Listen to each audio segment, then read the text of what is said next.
All right, what's up, everyone? Welcome back to the DenofTruth. It's your boy Tino. You guys probably know that by now, but that's my little shout out to myself. So today on the DenofTruth, we got someone who, if you're in the Sydney entertainment industry or you're in with the Sydney music industry, this is an individual that's helped a lot of people, whether that be a face-to-face conversation, whether that be a Instagram DM, or whether that be him actually being a part of the process and being a part of different events to help you get to that level. And like I said, man, I always like to champion people who are doing the work behind the scenes, rather than a lot of people who you see in the forefront, whether you see them on television or whatever. There's a lot of people who put in a lot of great work behind the work. A lot of the people who are your favorite artists, this is who they talk to in the DMs and ask for advice. So today we got Rick on the podcast. So Rick, how you doing, man? What up, T? I'm good, bro. I'm Good. A little fluey, but battling through it, bro. Man, it's the changing season, man. I've got hay fever, so I go crazy during this period of time, man. My nose is crazy. Yeah, man. So how you doing?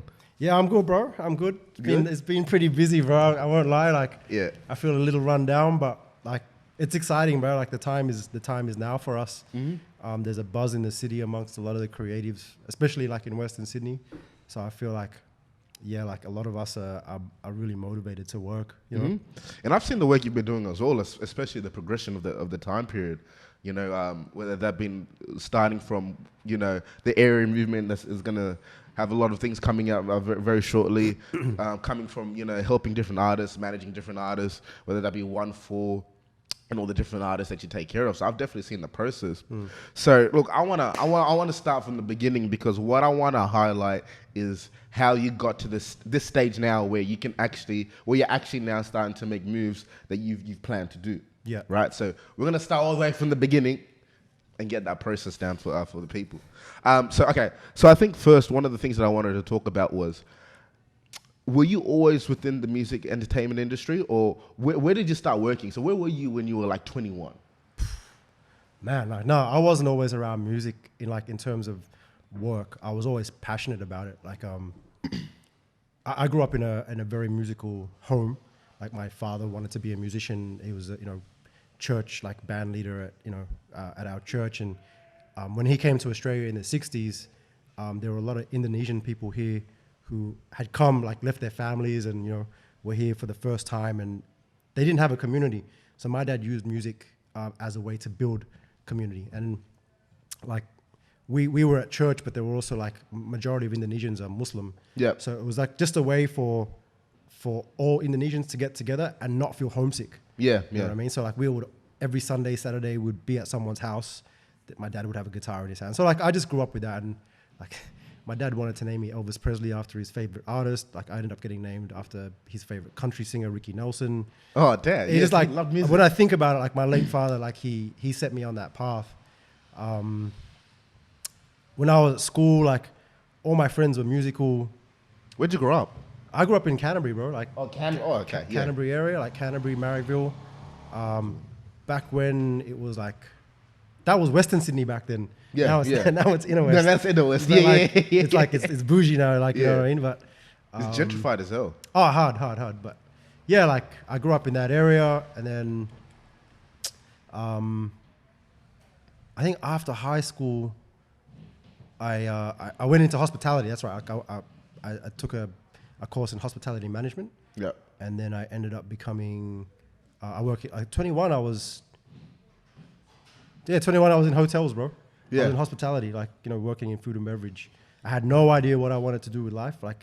Sort of high school and university didn't really set me on a particular path. Yeah.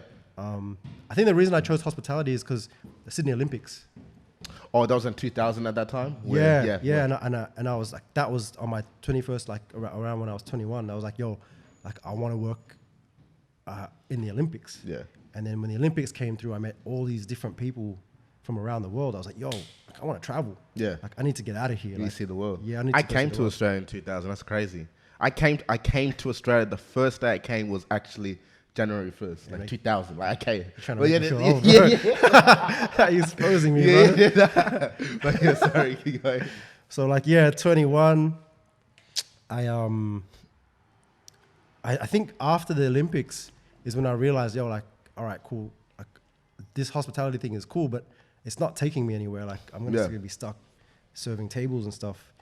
And at 25, I enrolled into Emirates Airlines. Yeah. A friend of mine said, yo, like, there's this open day to become a flight attendant. Like, I was like, yeah, I'll go. Yeah, I'll just try it out. I'll try it out. Anyway, I ended up getting in, but my friend, like, she didn't get in.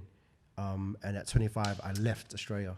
And at the same time, like, a friend of mine at that time, who's now one of my closest friends, he left Sydney. He was putting on parties back in the day at Candy's apartment, at Good Bar, like a lot of like iconic spots, and he would throw these like amazing parties. And he left Australia at the same time, and he moved to London and became a booking agent. Oh, okay, yeah. And he started to book acts like Talib Kweli, Mos Def, Tribe Called Quest, Erykah Badu, like some amazing acts like you know he booked. And because I was a flight attendant, anytime I had days off, I would sort of follow him around on tour. I'd just like get a ticket from Dubai to London and then just follow him. So I sort of got to see dope, like the behind the scenes of how things were working. But I still never really thought it was possible for me to be in the music industry. Like, and why is that? Was that just because at that time you just didn't see that vision, or you were very sort of caught up doing what you were doing at that time? That's it's a pretty layered question. Like, when I look back at it now, I was never encouraged to do it.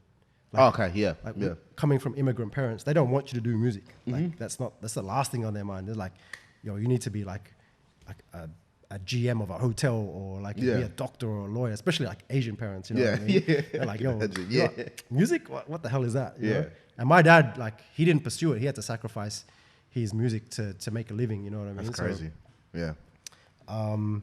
And then, in school, they don't tell you back then, they didn't tell you like a creative career is possible. It's not like now. Like I graduated school when the internet started. So like we didn't have any of that. It was like, I had the mentality like, oh, you have to be really connected to people. You have to like have experience in music. You have to have been a DJ or something first. So I was none of those things. I just loved music. You know what I mean? I just surrounded myself with it. Yeah, I think it's good to have sort of experience. I get that. I get that now from a lot of people, like people who are my age. But the more I talk to older people and people who are more experienced within different industries, I think experience is quite valuable in a sense. But at this point now, I don't feel as if like we should have like layers to entry into a certain market. You know what I mean? I feel as if now, with the internet and now with all the information that we had, if you have some, like there should be no middleman anymore. It should be like you going directly to whatever you want to do. I think experience is important because you got, regardless of what you do, even if you're starting a business or if you have any other craft, if you're not experienced, then you're going to get washed away in a second. Yeah, 100%. Like my entry into music is very unorthodox. Like I was listening to Howie's DenofTruth yesterday. And I could see his progression as an artist. And then I look at my friend James Rubin, and he started as a promoter and then a booking agent. Like he had a very set out path. And then like look at Franco, and you know he was a DJ and stuff. So, but my one was like really unorthodox. Like, how so? I think when I came back, like I did the Emirates thing, and then I came back for a while. Didn't know what I wanted to do. I moved to Indonesia, and I lived in Indonesia for like almost 4 years. And I was really lost at that stage. I was just trying to find myself, you know.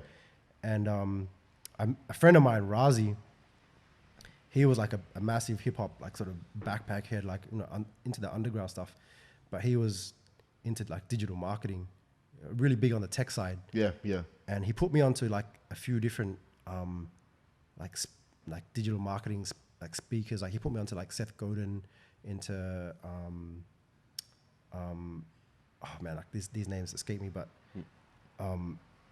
he put me onto these different people that talked about adding value into like your like if you're looking for a career path or you're looking for a way to find purpose, like the one thing that he said, like that they were always consistently saying was, think about what value you can add. Look for a problem that you can solve, and if you're passionate about solving that problem, if you're willing to solve that problem for free, then you found something that you can really dig your teeth into.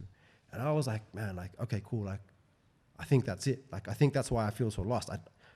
I'm trying to make money. I'm trying to make profit. I'm just trying to think my life is going to be better because I have money. I was like, nah, actually my life will be better if I have a purpose. Oh, that's a big difference, man. And that sort of set my path and my mindset. And I changed a lot in that time. So when I came back here, my friend Jodia was starting a brand called Sydney Romantics. And I really gravitated to like his idea. I was like, oh yeah, like, you know, we wanted to put our city on. Like the idea was like, we wanted to really give people here a sense of identity. Mm-hmm. I was like, yeah, I get that. Like, I really get what you're trying to do. And I had no idea about fashion. I liked stuff, but I had no idea like what really I was doing. I just knew that, all right, cool, something had to be done. And we were like, I helped sort of build a brand narrative around it. Like we were just sort of figuring it out as we went. And then we threw this party. And you were there with Stanley. That was back me and Stanley were tested it. We were like young. Let me get to that story. Me and Stanley at that time. So Stanley is one of the 4 people. For people who don't know, Stanley is one of the 4 people who run Southie Systems. And at that time, we were like 16, 17. Yeah, right. And we always talk about this, but like, you know, we were always around. I was talking to Casey about this, but we were always around older people who were doing creative things. Yeah. And seeing you guys do these creative things, it was just a matter of time, you know, experimenting with different things, experimenting between different artists, that I felt that it was just a matter of time before we sort of found our sort of lanes. Yeah. But it was great because I feel like the exposure that we had and the people that we had and the parties we were going to, we were at parties with people who, we were 17, 18, with people who were like 25 in the mid-20s who were actually solidly doing what they were doing. Yeah. So we had all this information and it was just dope. You know what I mean? And I always tell people, like, that's what I always say, like, get out there. You never know that one party, I met Rick 4 or 5 years later, we're doing a podcast now. Do you know what I mean? Like, you never know who you're going to meet and where that's going to sort of treads into. Yeah. But anyway, sorry, keep going. I just had to get that shout out. It's funny because I still remember that vividly. I remember standing on the back wall. So that party was just to launch the brand, and we just invited a bunch of friends, and like the Goods, or Jarol and Ross, played that party. And I remember you vividly, like, sitting at the front, like, just watching, like, amazed. Like, I was like, wow, man, this is really a thing. You know, like, we weren't sure, like, how that party was going to go, whether people were going to turn up. And to be honest, I had been away from the city for almost 10 years. So I was really, like, still just finding my way back in. Like, a lot of my friends got married, like, they weren't in the scene anymore. So I was, like, meeting all these new people, and I was like, damn, like, this is a whole new landscape, you know? And yeah, like, you know, experiencing lockout laws and stuff like that. It was kind of weird. It was like, man, like, what's going on? What's going on here? But I just knew something had to happen. Anyway, through that experience, I remember going to the studio with Jarol and Ross as they were preparing, and I think Jody had told this story too. We saw this, like, they told us about this girl that they had seen at an open mic night and invited her into the studio. And when I met her there, they asked her if, you know, wanted to spit some verses or try something. And when we heard it, we were just blown away. And that girl ended up being, that was Sampa. Crazy. Yeah, that was the first time she linked up with those guys, the first time we'd met her. And she still was, like, unsure about whether she could pursue anything in music because her parents, you know, wanted to do something else. Yeah. And anyway, we all know what height Sampa's, you know, has flown to. But that sort of was my first time thinking, okay, cool, like, maybe there's someone that I can help. Yeah. And there was a period when sort of Sampa, like, she was working with a label and things didn't go too well. And I just figured out a way to, like, okay, cool, you need help. I had no idea what I was doing. Yeah. To be honest, like, I had. That's I was crazy, like, yo, I got a friend of mine. He works in music. Yeah. He can kind of guide me. And to be honest, like, at that time too, like, I was like, all right, cool. How do I figure this out? How do I get into the scene? What do I do? And I was telling James, I was like, yo, if you got any artists that are coming and they just need help getting around, that's when my hospitality stuff kicked in. I was like, yeah, all right, I can help them out where to eat, where to shop. You know, I can all sorts of things. Like if they had to pick up weed or whatever, Yeah. like, yo, I'll make it happen. Yeah. You know what I mean? You're the plug. I figure it out, you know? Yeah. We'll figure it out as we go. And that was another piece of advice that I followed, was find a way to be useful. Yeah. Like if you want to do something and you're unsure, just find someone you can help and say, yo, I want to be useful. Like, so I was doing all this stuff. Like I was a whack dealer, man. Like I lost so much money. Like, I was like, I was just giving stuff away. I was like, yo, welcome to Sydney, bro. Like, yo, he's weird. I got you. Yeah. I'd feel too embarrassed asking you for money. And then I was like, I can't be selling this stuff, man. I'm going to go broke. So yeah, I just found myself helping, and then, that kind of snowballed. And then I owe a lot to James Rubin. I owe a lot to Hal, and I owe a lot to Sampa for kickstarting my career in music. And like, because of Sampa, I then met Ziyi, and Ziyi jumped on board as a DJ when Sampa like performed in LA for a Red Bull festival. And then that connected me to Blessed, connected me to Manu, to Solo. I'm getting Solo on the podcast. Yeah, he's dope, he's crazy. Yeah. And like, it's when I think back at it, it's like, man, all these things happened, but in the moment, I was just, all right, one foot in front of the other. Yeah. What's next? And there's countless times where I ask myself, what the hell am I doing? Like, where is this going? Where am I going? I mean? I just knew that I found this need to help. Like I wanted to help, and I knew that by helping other people, I would find my own sort of self-worth or like identity. You know what I mean?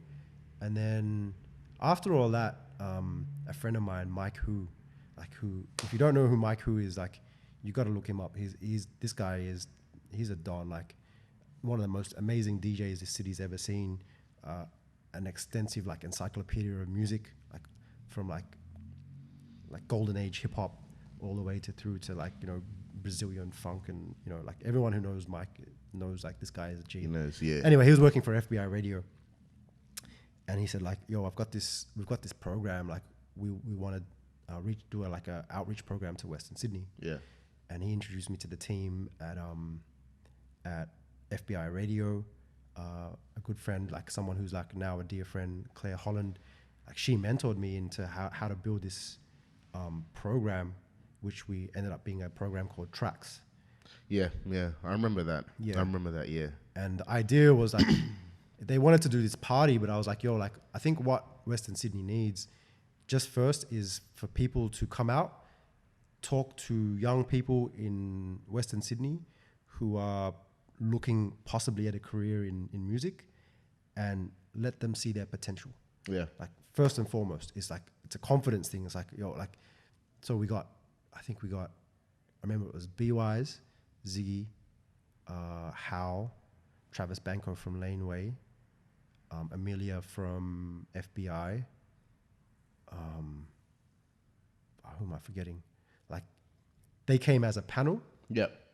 And they spoke to about 120, 130 kids from around the Blacktown area about how they've managed to find a career in music. And then afterwards, there was a speed dating thing where kids could like just go straight up to them and ask them questions directly. Yeah. And what I found was important, it was colored kids. Like they were colored kids talking to colored mentors, like people that looked like them, sounded like them, came from similar backgrounds, and then on that, we had a showcase that night, and it was like Spacely, Wise, Ebony DJ'd, it was like Elijah Yo, who else was there? Yeah, like just a bunch of like local kids. Now I'm looking fast forward 5 years, and these kids are like, I was literally about to say that. I mean, you're talking about these stories and you're just dropping these names, and I guess you have a unique sort of view, because you've seen these people from the most infant stages to now, doing tours internationally, seeing them doing all these crazy numbers, driving past, seeing people listening to music. It's such a crazy experience when you see that progression.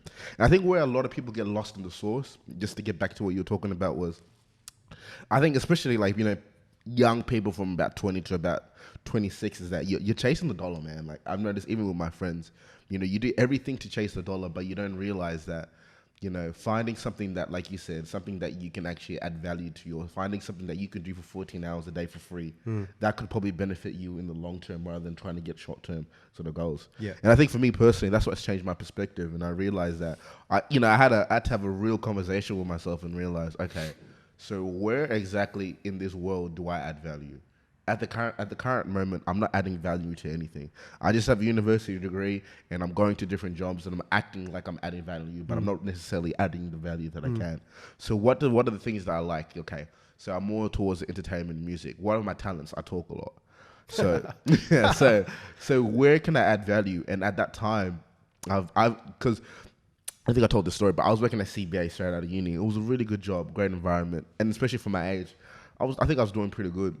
But the thing about that job is that I had no interactions with anyone, even my team. I just put in my headphones, and after a while, after a week, you've listened to a lot of albums back and forth. You don't necessarily want to listen to music. So I had my iPhone, and I remember there used to be this app that I never clicked on, but I knew I could never delete, and it was the podcasting app. Yeah. Right. And I was like to myself, shit, what's this app? Click on it, and then I started to hear the broadcasting. And then I was like, okay, no worries. And the first podcast that I listened to was Joe Rogan and Joey Diaz. Yeah. And one of the things that I really liked about them was that they were just extremely authentic. There was no try to add, that add value bullshit that they're trying to do. They were speaking from their perspective, real stuff. They were getting people who had real information. And then that's when I sort of realized that, okay, maybe this is where I can add value in Australia. Yeah. You know what I mean? At that time, I think I was fortunate enough that I had socialized with so many people that I knew that like I could get so many people in different industries and who were also keen to sort of get on. So just talking about what you were saying about like adding value, I think that's sort of the most important thing, because it's hard. It's hard to add, I guess, to find a place where you can sit, a place where you can add value, but it's so crucial because I told myself, like, I was like, where the hell in this life am I adding value? Like, I didn't want to just go by life or go by my 20s, just working, like, working, go home, watch Netflix, go to sleep. I did not want to do that. I wanted to see where I could sort of take it.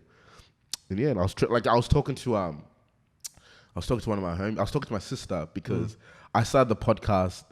If you watch the first two, they were recorded in a garage. All right. Right. Yeah. And I had to go all the way to Marrickville. Yeah. I had to pick the table up, and then I had to get my friend to go grab the ute, bring the table down to Blacktown, and then I recorded the first one.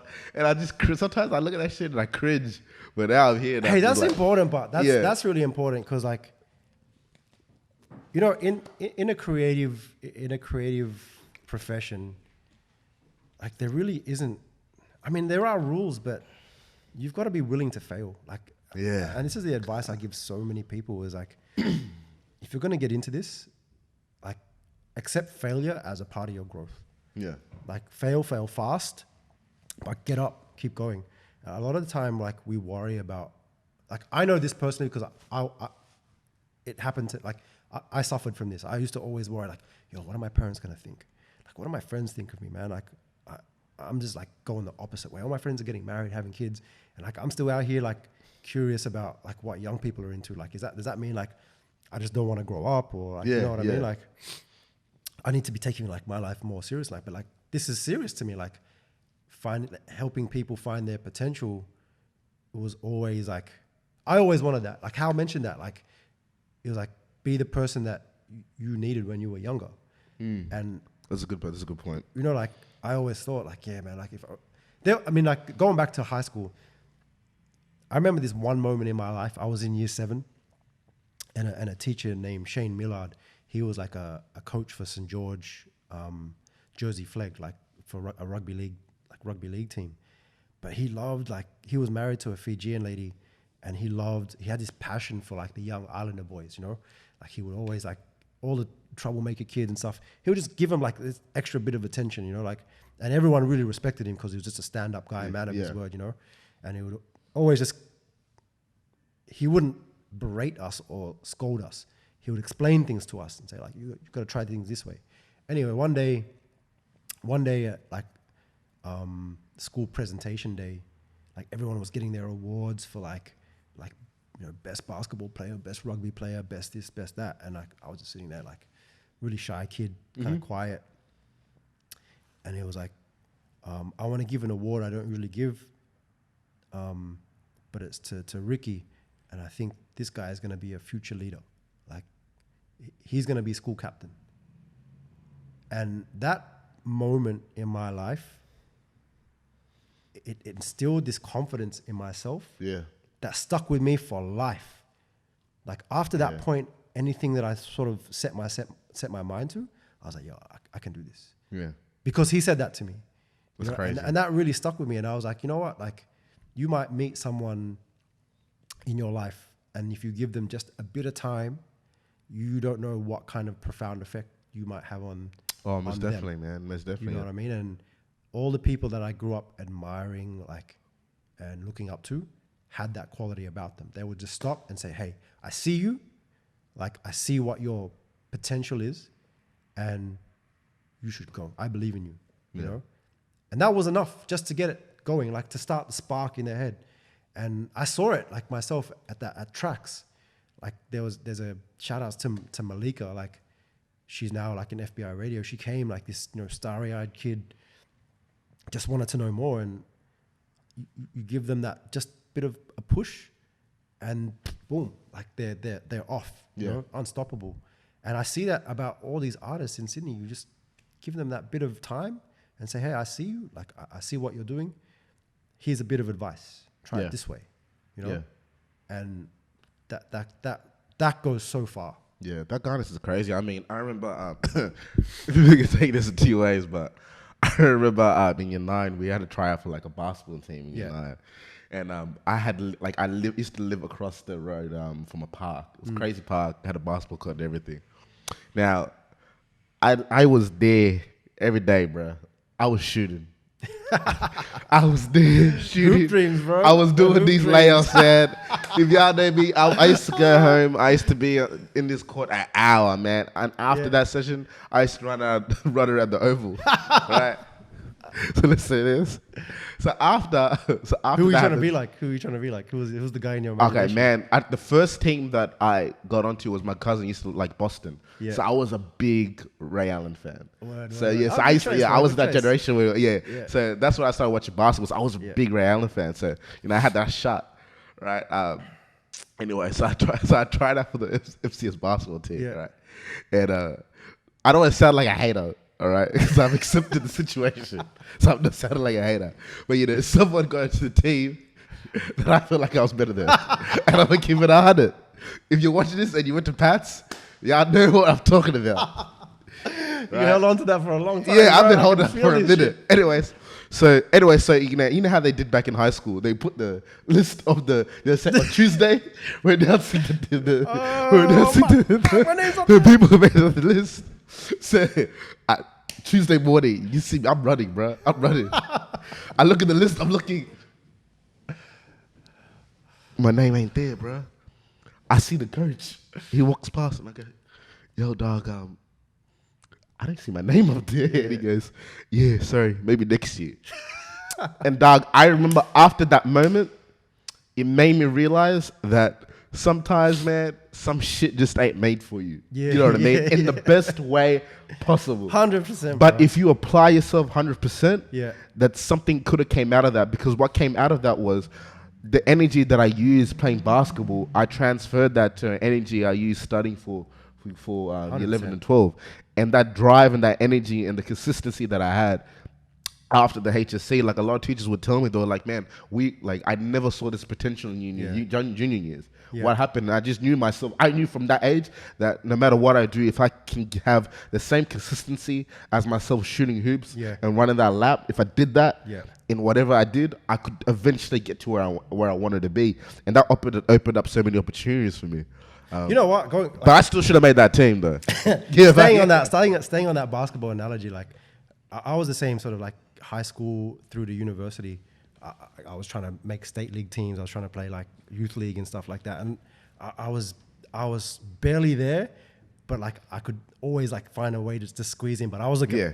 State League, I was on the bench, like mad on the bench. Yeah. I was that dude who'd Yeah. like, get hyped to get on. I'd turn the ball over, boop, so get the hell off. Straight bro. away. Like, you know, and like, Yeah. I spent so much time, like same thing, like at the courts, but I was doing all the wrong practice, man. Like I was trying to do like just like layups, that D-Rose, like, yeah. I was trying to cross everyone up, Yeah. and I wasn't doing the fundamentals, you know. And the whole thing, I was like, why isn't this working? I'm putting in mad hours, man. Like, I should be getting better. Like, why am I not doing this, you know? Anyway, like, it wasn't until like I was a lot older, and I just started to hit the course, and I realized like the power of YouTube, and I was just going onto YouTube and following like, no, actually, you know what it was? Like, I started going to the court shooting around, and I met this 15-year-old kid, this kid named Errol. He's a half Filipino, half Australian kid, and he suffered from like complete ADD where he couldn't go to school. Yeah. But he was a beast ball player, man. Like he was just this tank. And I don't know. I was like 20. I was already like in my 30s, and this 15-year-old kid was busting my ass one-on-one at in the gym, like at 9 o'clock in the morning. And he was like, "Yo, I'll teach you. I'm gonna teach you like how to play ball." I'm like, "Man, Come like, on, what bro. are you talking about? I'm way older than you. What teach me how to play ball?" But yeah, he was whooping my ass. I was like, "All right, cool. Let's see what this kid's got." So we started doing drills. He was like, "All right, this is how you cross over properly. You know, this is the fundamentals. Like this is the basic stuff." And I was like, "Yo, like if I knew this when I was his age, I was like, how did you learn this stuff?" Like I said, "Nah, bro, YouTube. Like I would just be on YouTube." And this kid like ended up playing state. He went over to Las Vegas to play, like to try out for a high school team. Got accepted into the high school team straight off YouTube because you just wanted to learn it. Yeah. And like this is a complete like. He would have been a menace at school because like he wouldn't listen to any of his teachers, but he found something he was passionate about. He studied the fundamentals of it. Like he studied the bare basics of it and mastered it. Yeah. And he found that passion in just directing his energy into one thing. I was like, man, this 15-year-old kid schooled me. Like he taught me so much in that short amount of time. And I started to apply that in so many other things, areas of my life. I was like, all right, cool. Like, maybe I don't need to be like the best player on the court, but I'm happy just to improve like day by day, you know, and just find the enjoyment in finding out like the nuances of the game, like simple things that make you a better player. And I think I've applied that in music. It's like, all right, cool. Like I'm not the most experienced. I don't know the most about this or that, but bit by bit, as I gather information, I start to apply it, and you start to become better and better and better with consistency over time. Mm-hmm. And I think I've seen that as well. Like even just researching people in my field, like a lot of the people who I follow were, like I like Charlemagne the God. Like I said, I like Joey Diaz. I like Joe Rogan. I like How much the has Charlemagne the God grown? Like as you've seen him, like and that's the crazy thing because even if you watch the Brilliant Idiots, even look at Andrew Schultz and his progression that he's had in his early career, they've been doing it for like 6-7 years plus on the grind, whether that be radio or the podcasting. But you've been able to see like growth, whether that be personal growth or changing perspectives. 100%. You know, and that's what I like to see in people. Like I feel like there's a certain age where there's gonna be some growth, man. Like you can't act like a child like your whole entire life, you know. You can't just be stuck with a particular mentality your whole entire life. There needs to be some sort of level of growth. But just in regards to that, like, man, I studied these guys. I started like, you know, the sort of things that they talked about, how they talked about how they got their energy out of the guests, you know, the different ways, like, you know, when you're doing an interview, like the different ways to bring it up and down, the different ways to escape from different topics.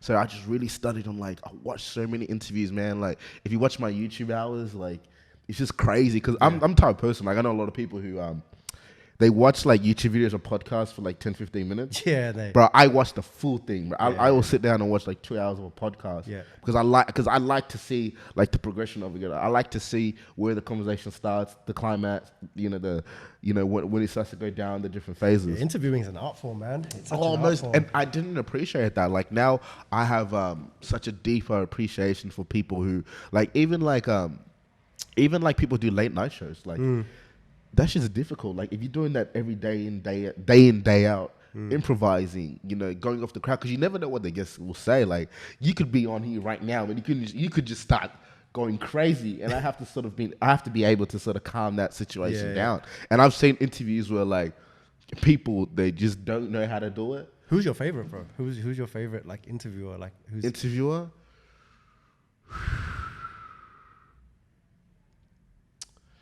I like. Who's that? He had a late night special. He's got a big beard. He's got a Netflix documentary. David Letterman? I like David Letterman. Man, he's the dog. He He's is my like favorite, bro. I've been watching a lot of his interviews recently. I watched when he interviewed Kanye, Barack Obama, and like if you want to watch how interviewing should be done, in my personal opinion, just as like a base, he's the person to watch because the way that he can improvise, it's like he's got his topics that he wants to talk about. He's got jokes he's hitting you with. Yeah. The crowd is entertained. You're entertained. You feel comfortable all of a sudden. Now you're telling a story. Now the whole conversation is switched to something serious. Yeah. Now you're dropping the gym. I'm dropping the gym, and then now we slowly phase out of the conversation. Yeah. That's like an art form for you. That's like an art form. You know, like there's a difference between just interviewing someone and having notes, and I can tell that. Like I can just tell this person. He's got the structure, and that's what I was doing earlier as well. Yeah. Like my man Wasif is recording, but people can't see him.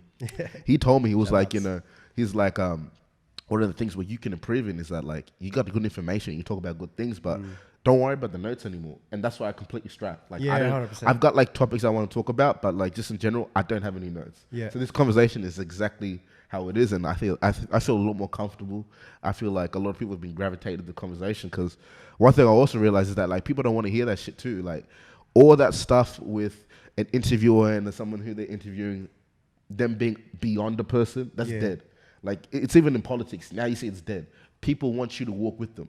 People want a 100%. conversation that they can relate to. Yeah. They don't want no generic things. They don't want anything that like they can, because you all realize this as well. Like when an artist or entertainers on like a media run, they're trained to the certain questions that they know what they're going to talk about. I know exactly what this person is going to say. So you want to try add a little bit of sauce to it, add something that's unique. Yeah. So yeah, that's interesting. Yeah, especially like in the internet, well, like the questions, the standard answers are already there. Like, oh, so what inspired you to do this? That's already online. Yeah. Like, you can look that up. You know what I mean? But as an interviewer, like David Letterman, the thing I loved about him is he was such an intelligent guy, like super. You just knew that guy was so smart. Yeah. And he could put you on the spot if he wanted to, but I love that he made himself like feel like look vulnerable. Like, He would make a joke about himself and just like take the piss out of himself to make himself human. Yeah. And just say, hey, like I'm a dickhead. Like what do Just I like know? you You tell me. You know what I mean? And that's a great. I think that's a great perspective or a great trait to have is that you're the first person to make someone feel comfortable in the room. Like and also it's just like just going on what you were saying is like the great thing. One thing that you realize about the great interviewers, people who are on TV, TV personalities or whatever, the great ones are the ones who have fully accepted that they do not take it themselves too seriously, 100%. no matter where 100%. in the sphere they are in success. They never take themselves too seriously, and they humbly accept that they do not know shit. Yeah. Like, I humbly accept that there are so many other smarter people than me. Yeah. And that's a great thing because that means I have so much to learn, And Let's say like if you're the smartest guy in the room, you're in the wrong room. Like you need I'm 100% believe that. Yeah. you need to put yourself around people who know a lot more. And you know what? I put that's like great social media advice. It's like just before you comment on social media, before you get into a discussion, think about all the people that you admire. Imagine them just sitting in a room. Would you say that like that off the head, like emotional comment that, could have the potential to really like hurt or damage someone? Like, would you say it in front of them? And if not, maybe it's like, Just be calm. just relax, just chill. Yeah. So let's jump into the music now because I feel like that's what a lot of people want to hear, man. Sure. We just went to a tandem of 30 minutes. Yeah. So don't worry about the points, man. And if you're still here, I know the people who watched DenofTruth 30 minutes in. I love y'all. I know who you are too. What's we call it? So let's talk about the music, man. So you're managing Onefour currently. So let's talk about that process. So how did that sort of happen? So when I did tracks, a friend of mine, Charles Lomu, and actually Elijah Yo, they told me about this group called Onefour, from Mount Druitt.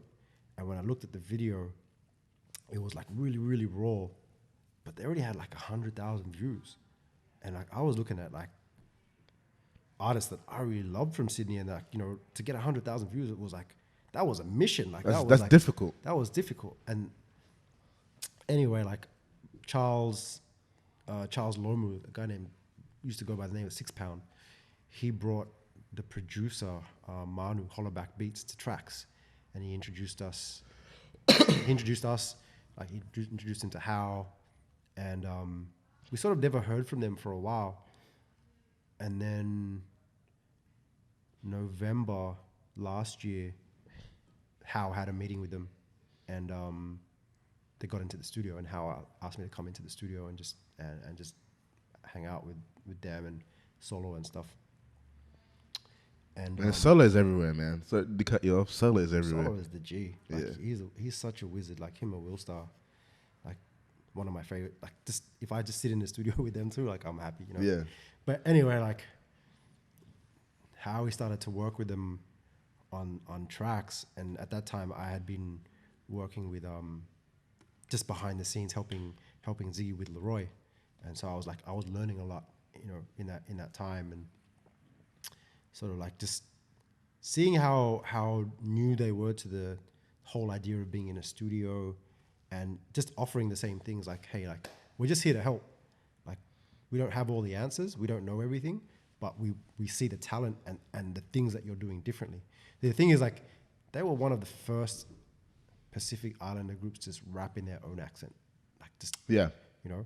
And I think for a lot of people it was just weird. It just sounded weird to a lot of people, but they were like, nah, we're sticking to our guns, we're doing it. And that's a testament to just being yourself and just backing yourself all the way. It's like, no. And as I got to know the guys, I started to see that, like, yeah, these guys are really just about being them. Like, they're not trying to do anything else. You know what I mean? Like, and I really admired that about them. And then as the music started to develop and their confidence grew, I was like, man, like they just became beasts in the studio. They were just coming out with some crazy stuff. And yeah, like they just continued to go into the studio and make music. And I guess like over time you develop that relationship and trust, you know. And it was always like with Laroi, it's the same thing. It was just, I was just always there, just happy to guide. Mm-hmm. You know, like this music thing it can be really tricky, you know. Like there's a lot of people out there who want to take what you have, or they want to ride like a wave that you create. Yeah. You know what I mean? And for me, it was always like, if we do this music thing, it has to be healthy. Like it has to be healthy for the artist. It has to be for the people doing business with it. And that's what all I wanted to be at the start, was just like, all right, cool. Just make sure that it's cool. And I loved also like building brands. Like I take a real interest in brand building and helping people to communicate something about themselves through their brand. And so, like, I just sort of stood in the background and watched how they crafted their music and what they were trying to say. And as they got more and more confident with expressing themselves, I started to see there was so much more meaning behind the things that they were saying. Mm-hmm. It's like they were really trying to tell a story. And as they got, more comfortable, like most people have only heard the real hard, heavy stuff. Mm-hmm. But there's stuff sitting there where they're really talking about some real shit, like, you know, losing your best friend, like watching, like, you know, the pain that comes with that lifestyle.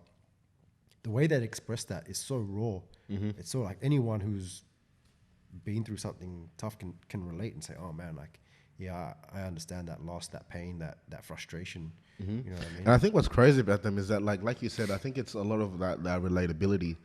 You know, you, especially when you go towards Western Sydney, and if you're from Western Sydney, I think what a lot of people have been doing now, and I think it's just like music and drill music in Australia just expanding in general, is that when you get deep into, a lot of people don't understand that there's Southwest Sydney, there's Greater West, there's different parts of actual Southwest Sydney.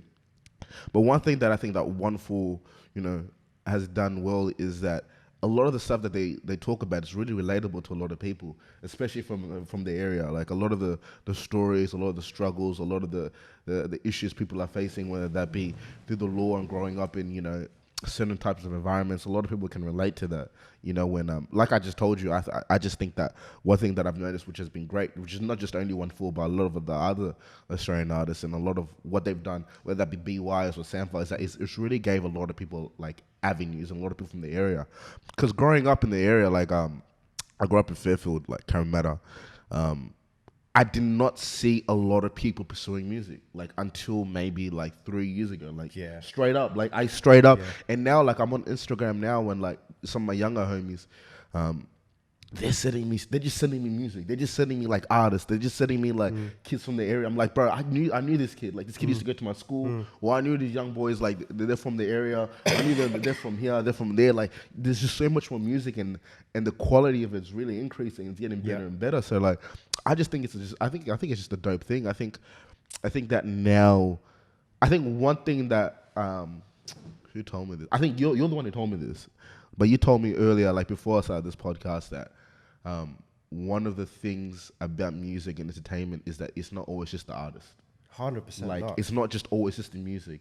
There needs to be so many other things pushing in and guiding and creating a culture around that to get it forward. And I remember you telling me that, and I think that was the first time that I realized that you don't necessarily need to be an artist to make an impact, right? You don't need to be at the front to make an impact. There's so many different things. So I just want to talk to you about that, and like I wanted to talk to you about like what are your thoughts on that? You know, I think like there's the culture side of it, and then there's the business side. Yeah. And at some point the two collide, and like I think a lot of people get this mixed up. Like if you want to be an artist, like there's a creativity in everyone. Like anyone can be an artist. It's really about what you're trying to say, about your humanity, and what you want to express that you feel like other people can relate to, whether it's pain, whether it's joy, whether it's, you know, whatever type of emotion that you want to convey and have people share, you can do that, right? But where it gets tricky is when you want to make a living off it. Yeah, yeah. And say, okay, cool, I actually want to make a living. The minute you enter commerce, there's another set of rules, you know? Like art's subjective. Everyone can, you know, how do you place value on a song? Like it has different value to different people. Like a sneaker, like we're all crazed by sneakers. Sneakers cost like a pair of Jordans cost $9 to make, but we place this value on it. Why do we place this value, this perceived value? What's the value? Is it what it says about you as a person? It's like, oh, okay, like if I have this particular type of sneaker, it says this about my taste level or my position in society. Like if I have this bag, you know, like all these things are perceptions. But with art, with music in particular, it's such this powerful thing that, like it enables us to connect in a way I feel like no other art form does. Yeah. You know, it's purely a feeling. You can't explain it. You hear this song, and everyone else feels it. There's this energy in the room, and like all of a sudden we're all connected. It's like, yo, like, you know, and I feel like hip hop in particular, because it was created by people who came from struggle, when we're united in our struggle, we feel not alone. Yeah. You know? When Kendrick has that big song and everyone's like, we're gonna be all right. It's like, yo, like, it's not the lyrics, it's the energy that everyone is feeling in the room. It's like, yo, like, yeah, we're connected. Together, we're connected. You know what I mean? And damn, that's deep, bro. That's true. That's legit true. And that's the that's the value of it. It's like, oh fuck, like, yo, like I could be feeling the most alone and depressed, but the minute I'm connected to someone, it's like, yo, everything changes. You know what I mean? And so I think on the culture side, like going into culture, like traveling, like being a flight attendant, taught me so much about culture. It sparked my interest in what is culture, like what is this thing that we call culture. And my first real understanding of culture was hip hop culture. Like, I didn't even understand my own culture. That's why I went back to live in Indonesia. But I knew what these things what we were doing, like we would sing songs or wear certain costumes. But I came to learn that culture is like a set of values, or like a way of a set of rules that dictate how we treat each other, like you know, how we interact with each other. And every culture has their set of rules, you know. And it's not like one culture is right, one culture is wrong. Like, you know, like people talk about like Islam and Arab culture, and they get that mixed up, and everything is different. And the minute you take a step back and stop being wrong or right, and just say, oh, okay, I understand. These people think this way. These people think that way. This is where we're different, but this is also what we have in common. Yeah. You know what I mean? And like understanding what those values are. Say with hip hop, it was like the culture is based on peace, love, unity, having fun. Those are the four, like the principles that Africa Bambaataa said, yo, this is what it is. Peace, love, unity, having fun. And the way we express it is breakdancing, rhyme, calligraphy, like artwork, which is graffiti, and DJing. Yeah. Right? But you have that in your culture. Like you have dress, you have song, you have a language, you have a written word. And I found us, oh damn, it's like all these things are consistent. Yeah. You know what I mean? And so like I came back to Sydney saying like, what's the culture in Sydney? What's the culture here? It's like I don't subscribe to this culture of drinking beers, playing cricket, even though those are part of my pastime and those are cool. Like I don't really like relate to that. When I go and tell my friends overseas who I met from traveling, like, what does it mean to be Australian? That's not the thing that I say. Is like, yo, like, I grew up in a school with 60 different nationalities represented. Straight up, same as me. I always tell people, someone tells me anything about Australia, I'm like, tell me about the Australian culture. I'm just like, multiculturalism, man. Yeah. Like, that's what makes us unique. I grew up with like Filipino friends, Tongan, Samoan friends, Italian friends, Greek friends, Indian friends. Like I embraced all their food. I said their swear words. I copied the way that they dressed. And that's what hip hop culture was too. Hip hop was a bunch of immigrants just trying to find their place. Like a bunch of immigrant kids who had this struggle and just wanted to figure out a way to make each other happy and party in the street to forget about the stress. You know what I mean? I was like, how do we build that here? How do we remind people that we're that one place in the world where a bunch of different nationalities live together side by side and manage to do it peacefully? It's crazy. You know what I mean? Like we have something special that we need to celebrate. And how do we do that? All right, cool. The youth, like the young ones, like they still have it. Like they still have the energy. You know what I mean? Like once you get to a certain age, you get set in your ways and, you know, like, oh man, it's supposed to be like this. It's supposed to be like that. Man, like the youth, they are just about breaking the rules. Yeah. You know, so that's what excited me. Is like, all right, these young people, they can change everything out here. It's not going to be the oldies. The oldies just want to keep it the way it is. But young people, they really want to change things here. Yeah. And I think even what you guys are doing with the area movement, man. So if you want to explain a little bit about the concept of the area movement and where'd you get that idea? The area movement was Ziyi's idea, man. Like, obviously it's going off how we call like the ends, or like in the UK they call it the ends, or in the US it's the hood. Yeah. It's like for us it's the area. Like where you from, cuz? Like the area. Or whereabouts in the area, or Granville or Blacktown or whatever. And the area like has it says something about you when you say the area. It's like, oh, I come from working class, immigrant, multicultural neighborhood. And also, when you ask someone where you're from and say the area, there's a level of understanding and respect that in this conversation, there's going to be no fuckery. Yeah. Every time I have these conversations, I always say, like, if I'm talking to someone, I'm like, oh yeah, bro, where you from? I'm like, yeah, bro, I'm from the area. And you're like, there's going to be no fuckery that's going to happen between me and this person. Yeah. Because we identify with certain things. Like, keep going. Sorry. Yeah.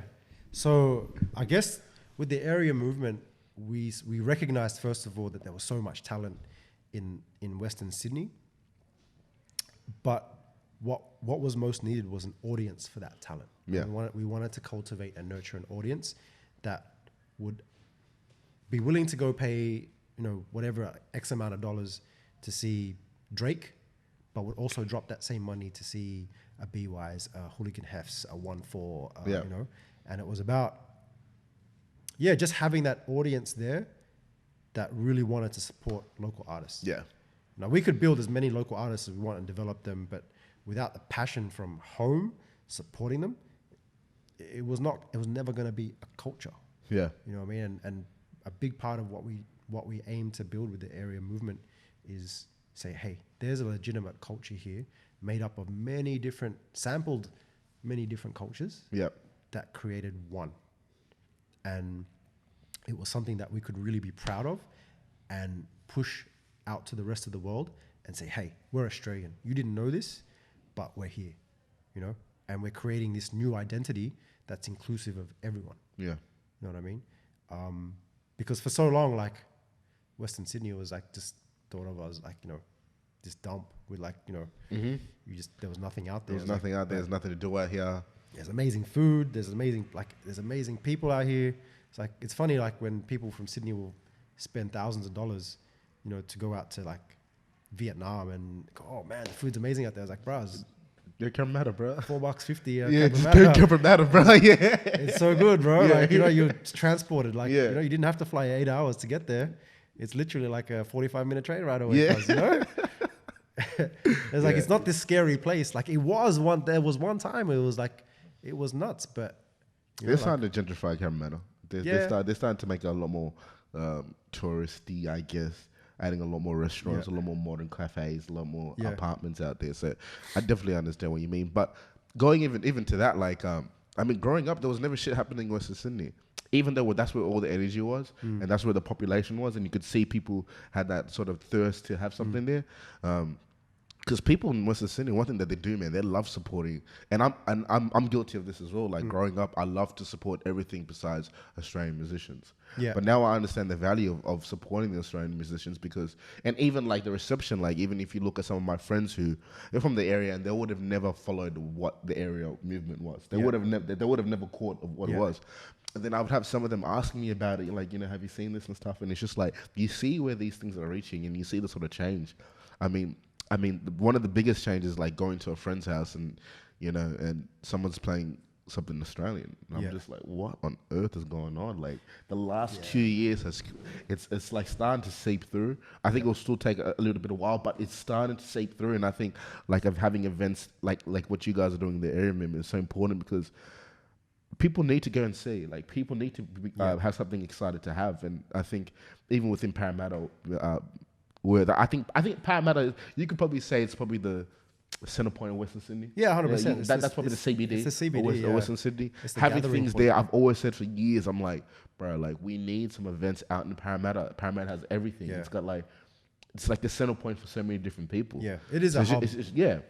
But I think it's important for people to know, like, when we say the area, it's so diverse. Like there's so many different types of music, like even just within the hip hop and R&B sort of area. Like you got the Saudi guys who do their thing, and then you've got like the real like hood stuff like Onefour, and then you got like amazing soul singers like Rebecca Hatch, and then there's like tons of like punk bands. There's like all these different types of creatives, you know what I mean, that exist within that place. It's so diverse, it's so rich, and what we want is people to see that as an asset. Yeah, like that's contributing something. Like imagine all these people just said, "No, you're not going to touch none of our food no more. Like we're not going to give you no more of our food." Like far out. Like what am I eating? Like exactly. What are you going to eat? You know, like man, like we need to start seeing that as a cultural asset, and more so, I want to see mainstream media reflect that. How are we going to get it to that point? Because I'm going to tell you the truth, I watch Channel 10 and I didn't ever see anything remotely. I mean, ABC and SBS do a decent job. I think SBS do a decent job in trying to get multiculturalism and trying to push it out, but I just don't see it right now going through to all these larger organizations, and that's what I've been trying to tell people. I'm like, don't worry about these larger organizations. I feel like this is things that we can do ourselves. You know what? Like my friend Claire and Howie and Ziyi taught me. I used to be like ultra backpack, like just fuck the system, like, That's me. That's legit me. Looking for confrontation, like you want to tell us that we're not worthy, like fuck you. You know what, like Howie, he took a step into that world of Triple J, and he broke down so many doors, and that's why I call him my OG. Like, he went straight in and into the enemy territory, and he went and made friends, and he said, like, you know what, you're not going to open the doors to anyone by being confrontational. You're going to open the doors when you go in and you recognize them as human beings and say, hey, we got something to offer, but I know it's going to take time for you to trust me. But if you give it a chance, like, I'll show you that we're just as passionate about culture as you. We have something amazing to contribute, and we want to share it with you, you know? But it takes time. It takes time. Like, my friend Claire, same thing. Like, she went from FBI radio, which was like, you know, all about independent, like supporting independent music. She went to a real corporate company like Red Bull. That's and corporate, change it from the inside. Yeah. I was like, yo, you got to be on the inside to create change. Jay-Z, everyone criticized him, you know, for like going into the NFL. But we've had those conversations. Mm-hmm. Who's going into the inside to create change on the inside? Yeah. Who's brave enough to do it and say, like, you know what?